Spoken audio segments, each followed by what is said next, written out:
السلام علیکم ناظرین، آپ دیکھتے ہیں سوشل ایشوز کے حوالے سے معاملات کو ڈسکس کیا جاتا ہے ہمارے چینل پہ۔ آج ہمارے ساتھ ایک ایسی بہنہ موجود ہیں جن کو جہیز کی وجہ سے انکار کر دیا جاتا ہے۔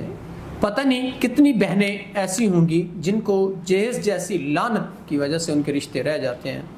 تو آئیے اس بہن سے جانتے ہیں حالات زندگی۔ السلام علیکم۔ وعلیکم السلام۔ ایک تو بہن آپ نے اونچا بولنا ہے، دوسرا آپ بتائیے کیا مسائل ہیں، کیوں انکار ہوا؟ ہاں، اصل میں ہماری پسند کا رشتہ تھا، گھر والوں نے اپنی مرضی سے کیا، ہم دوسرے کو پسند کرتے تھے تو گھر والوں نے ہمارا رشتہ کر دیا۔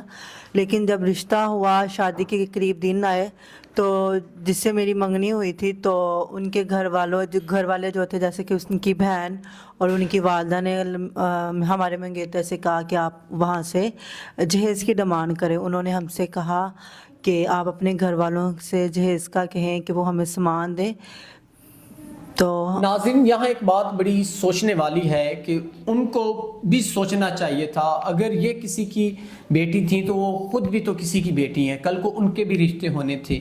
اگر وہ اس کو اپنی جگہ رکھ کے سوچتے تو شاید وہ ایسے الفاظ نہ کہتے۔ ہو سکتا ہے کل کو ان کے ساتھ بھی ایسا ہو جیسا انہوں نے ان کے ساتھ کیا کہ جہیز کی ڈیمانڈ کی کہ آپ جہیز دیں تو ہم نکاح کریں گے، ادروائز نہیں۔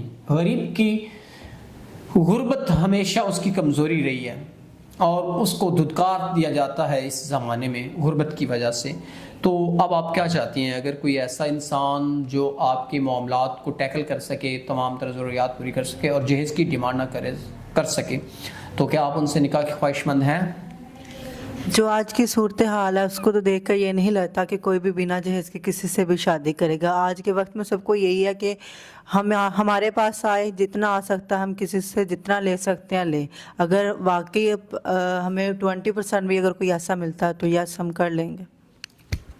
ناظرین، ہمیں اس لعنت کو ختم کرنا ہے، جہیز جیسی لعنت کو ختم کرنا ہے جو ناسور بن چکی ہے ہمارے معاشرے کے لیے، ہماری ان بہنوں کے لیے جن کے پاس وسائل نہیں ہیں، جو لاوارث ہوتی ہیں، جن کے آگے پیچھے کوئی نہیں ہوتا، جو اتنا افورڈ نہیں کر پاتے، لیکن جو رشتے کرنے والے لڑکے والے ہوتے ہیں ان کی ڈیمانڈیں اتنی بڑی ہوتی ہیں کہ بیان نہیں کر سکتے۔